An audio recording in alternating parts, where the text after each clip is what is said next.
No use. వాడు విండండి.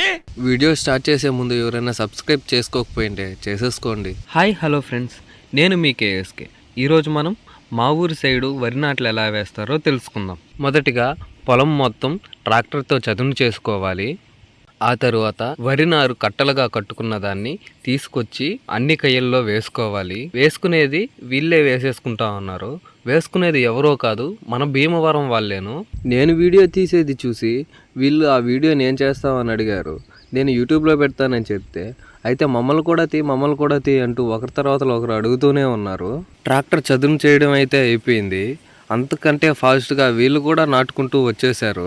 నాకు కాసేపు నిల్చుకోగానే కాలు నొప్పులు అయితే వచ్చేసాయి. అందుకనే కూర్చునేసాను.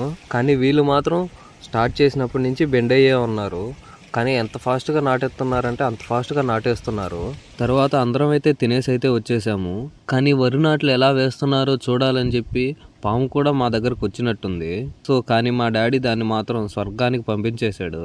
పై పొలంలో అయితే నాటడం అయిపోయింది. అందుకని కిందకి వచ్చేసాము. మా అవ్వ చూడండి దగ్గరుండి మరీ ఎక్కువ పెట్టి నాటండి అని అంటుంది. అలాగే వాళ్ళతో మంచిగా మాటలు కూడా మాట్లాడేస్తుంది. మా తమ్ముడిని చూడండి, నిన్న చెట్టెక్కి కాళ్ళు చేతులు దెబ్బలు తగిలించుకున్నా సరే ట్రాక్టర్ అయితే ఎక్కేశాడు. ఇదే టైం అని చెప్పి కాలేజీకి కూడా లీవ్ పెట్టేశాడు. ఫైనలీ వీళ్ళు నాటు కంప్లీట్ చేయడానికి ఈవినింగ్ అయితే అయిపోయింది.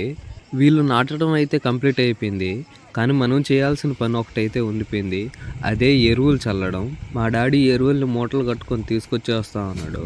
వరి నాటడం మొత్తం కంప్లీట్ అయ్యాక మా డాడీ అయితే ఎరువులను చల్లడం అయితే స్టార్ట్ చేశాడు. ఇక్కడితో మా ఊరి వరి నాటడం అయితే అయిపోయింది. అప్పుడే అయిపోయింది అనుకోకు, ఇప్పుడే మొదలయ్యింది. Please subscribe and follow.